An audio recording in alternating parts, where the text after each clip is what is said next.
So I'm Amy Hunt with Gray Analytics, and when we did our DIBCAC assessment, it was to be a certified C3PAO.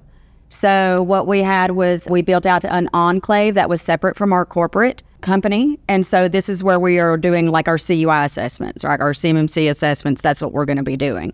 So we had to keep them in scope.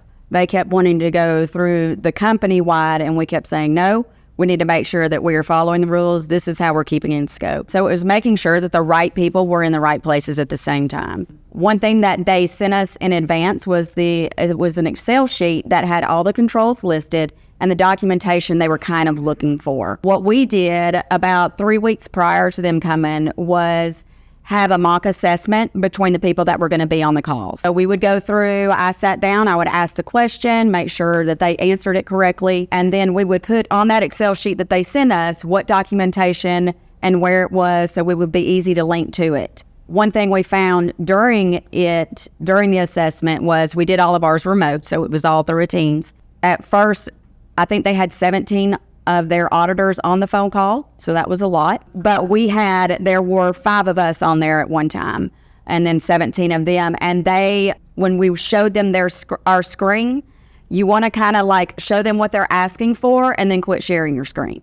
Because anything you have on the screen, they're going to read through all of it. If you keep it sharing and you're opening emails and something pops up, they're going to see all that. So kind of have one dedicated desktop over there that only one person runs and shares the screen.